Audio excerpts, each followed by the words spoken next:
అధ్యక్ష, ముందుగా తమరికి ధన్యవాదాలు అధ్యక్ష. ఎందుకంటే ఒక యువ శాసనసభ్యురాలు ఇవాళ అనుకోని పరిస్థితుల్లో మన మధ్యన లేని ఈ సందర్భంలో మరి కేవలం ఈ ఒక్కరోజు మొత్తం కూడా సంతాప తీర్మానం మీదే అమ్మాయి గురించి మాట్లాడడానికి అందరికీ అవకాశం ఇచ్చినందుకు ముందుగా తమరికి ధన్యవాదాలు అధ్యక్ష. నిజంగా కూడా కొన్ని సందర్భాలు దిగ్భ్రాంతిని కలిగిస్తాయి అధ్యక్ష. ఇవాళ జ్ఞాని సాయన్న గారు ఇప్పుడే ముఖ్యమంత్రి గారు చెప్పినట్టు ఒక సీనియర్ శాసనసభ్యుడు, 5 సార్లు గెలిచిన మంచి వ్యక్తి, మృదు స్వభావి, ఎప్పుడు ఎక్కడ ఎవరిని కలిసినా ఏ పార్టీలో ఉన్నా ఒక అజాత శత్రువుగా మంచి పేరు తెచ్చుకున్న వ్యక్తి జ్ఞాని సాయన్న గారు అధ్యక్ష. గతంలో పెద్దలు కేసీఆర్ గారి నాయకత్వంలో సాయన్న గారు మేము అందరం కూడా కలిసికట్టుగా నగరాభివృద్ధికి ఎన్నో రకాలుగా కంటోన్మెంట్ కానీ తర్వాత నగరంలోని వివిధ ప్రాంతాలకు సంబంధించి కానీ చాలా కమిట్మెంట్తో పనిచేసిన నాయకుడు సాయన్న గారు అధ్యక్ష. అధ్యక్ష, సాయన్న గారు అదేవిధంగా మా గౌరవ ముషీరాబాద్ శాసనసభ్యులు ముఠా గోపాల్ గారు చిరకాల స్నేహితులు అధ్యక్ష. దాదాపు దశాబ్దాల స్నేహం వారిద్దరిది కూడా. మీకు కూడా మంచి స్నేహితుడు అధ్యక్ష వారు.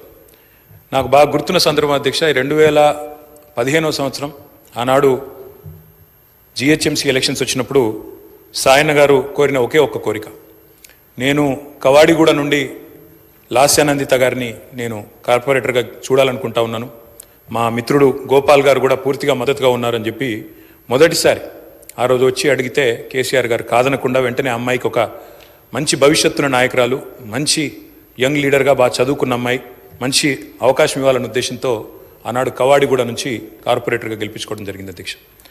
కానీ నిజంగా కొన్ని సందర్భాలు ఎట్లా ఉంటాయి అధ్యక్ష అంటే, ఇప్పుడు సాయన్న గారి కుటుంబాన్ని చూస్తూ ఉంటే విధి నిజంగానే వారి మీద పగబట్టిందేమో అన్నంత తీవ్రంగా ఒకే ఒక్క సంవత్సరంలో మరి అటు సాయన్న గారు దుర్మరణం పాలు కావడం, ఆ తర్వాత అనుకోని మరి మమ్మల్ని అందరినీ కూడా విస్మయపరుస్తూ దిగ్భ్రాంతికి గురి చేస్తూ లాస్యానందిత గారు కూడా ఈ రోడ్ యాక్సిడెంట్లో చనిపోవడం, ఇవన్నీ కూడా అత్యంత ఆవేదన కలిగించే అంశాలు అధ్యక్ష.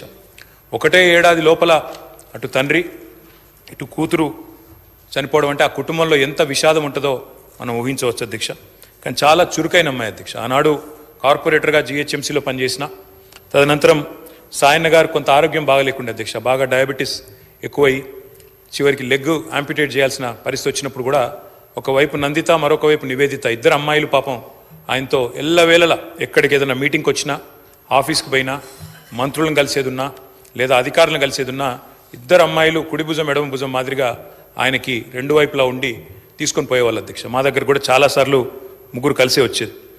అట్లాంటి కుటుంబం సాయన్న గారు మరణించిన తర్వాత ఇదే శాసనసభలో అధ్యక్ష ఆనాడు కేసీఆర్ గారు ముఖ్యమంత్రిగా సంతాప తీర్మానం చెప్పడమే కాకుండా ఆ కుటుంబానికి అన్ని రకాలుగా అండగా ఉంటామని చెప్పి హామీ ఇచ్చిన హామీ ప్రకారమే ఆ రోజు మళ్ళీ లాస్యానందిత గారికి 2023లో జరిగిన శాసనసభ ఎన్నికల్లో మరి ఆనాడు పార్టీ నుంచి అవకాశం కూడా ఇవ్వడం జరిగింది అధ్యక్ష.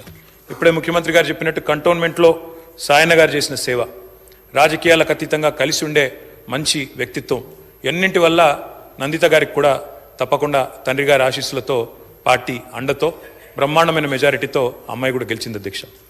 బాధాకరం ఏమంటే సరిగా గెలిచిన కొద్ది కాలానికే మరి నల్లగొండలో మా పార్టీ సభ ఒకటి జరుగుతూ ఉంటే అక్కడికి నందిత గారు కూడా రావడం జరిగింది. ఆ రోజు కూడా రోడ్ యాక్సిడెంట్ అయింది. తన కారుకి పూర్తి స్థాయిలో ధ్వంసమై అమ్మాయి స్వల్ప గాయాలతో బయటపడ్డా కూడా మరి చాలా ఇబ్బంది పడ్డది అధ్యక్ష. చాలా మనోవేదనకు కూడా గురైంది. తదనంతరం వాళ్ళ ఇంట్లో కూడా ఒక చిన్న యాక్సిడెంట్ అయింది. వరుసగా ఏదో పగబట్టినట్టే నల్లగొండలో ప్రమాదం, తర్వాత అక్కడ లిఫ్ట్లో ప్రమాదం, ఆ తర్వాత మళ్ళీ అనుకోకుండా ఈ ఓఆర్ఆర్ మీద జరిగిన రోడ్ యాక్సిడెంట్లో అమ్మాయి మరణించడం జరిగింది అధ్యక్ష. మేము ఆ రోజు పార్టీగా మాట ఇచ్చి సాయన్న గారి కుటుంబం మా కుటుంబమే అని చెప్పి ఆనాడు సాయన్న గారి తర్వాత లాస్యానందిత గారికి పార్టీ అవకాశం ఇచ్చింది అధ్యక్ష. అమ్మాయి గెలిచింది.